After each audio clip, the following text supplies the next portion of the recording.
حضرت حاجی اوگٹ شاہ صاحب فارسی تحریر فرماتے ہیں کہ اکثر خدام اور مریدین زائرین بارگاہ عالی میں موجود تھے کہ ایک نادر شاہ کابلی نام کے شخص سرکار عالم پناہ کی خدمت میں حاضر ہوئے اور سرکار کو دیکھتے ہی جوش محبت سے نہایت بے تکلفانہ انداز سے لپٹ گئے۔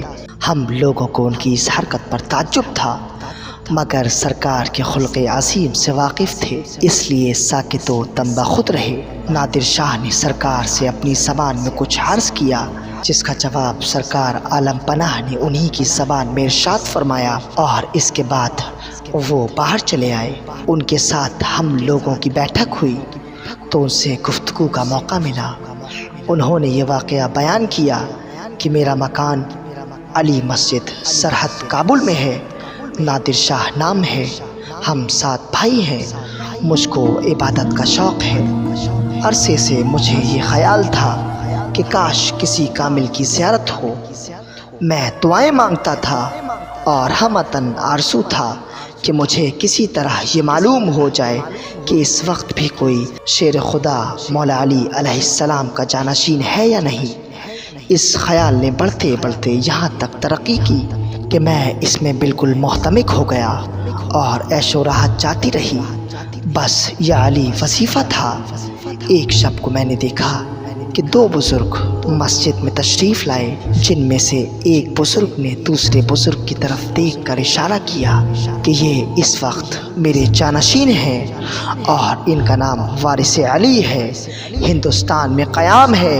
جب میری آنکھ کھلی تو میں دیوانوں کی طرح سب سے دریافت کرتا تھا۔ لوگ میری وحشت پر مضاحکہ کرتے تھے اور مجھ کو پتہ نہیں چلتا تھا کہ کس شہر میں قیام ہے۔ آخر میں نے عاجز آ کر ہندوستان کا رخ کیا اور راولپنڈی، لاہور دیکھتا ہوا دہلی آیا۔ جامع مسجد دہلی میں جمعے کی نماز کے لیے گیا۔ جن بزرگ کی طرف مولا علی علیہ السلام کا اشارہ ہوا تھا ان کا لباس پہچانتا تھا۔ جامع مسجد دہلی میں نماز جمعہ کے بعد میں دروازے پر کھڑا ہو گیا۔ مجھ کو اسی لباس کے ایک درویش نظر آئے۔ نہایت اضطراب و شوق میں ان کے پاس گیا اور نام پوچھا تو انہوں نے معصوم شاہ نام بتایا۔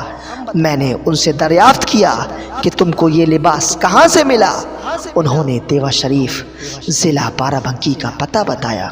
مجھے نہایت خوشی ہوئی اور میں دہلی سے یہاں حاضر ہوا۔ سرکار عالم پناہ کو دیکھتے ہی میں نے پہچان لیا کہ یہ وہی مبارک صورت ہے جو مولا علی علیہ السلام نے دکھائی تھی۔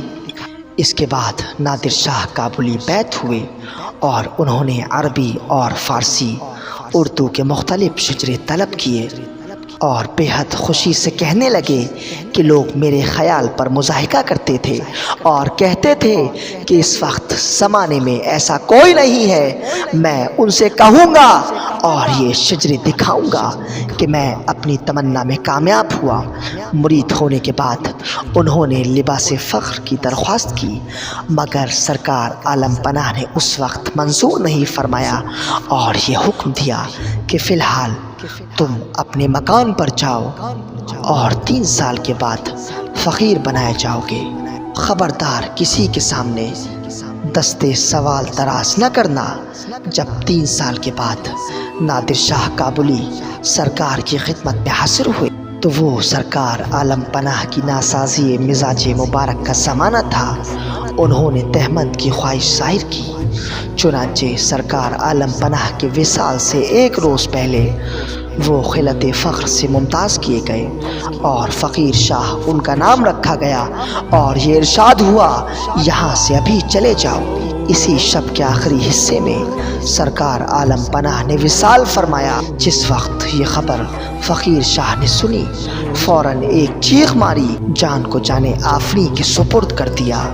مریض اپنے مسیحا کے پاس جا پہنچا۔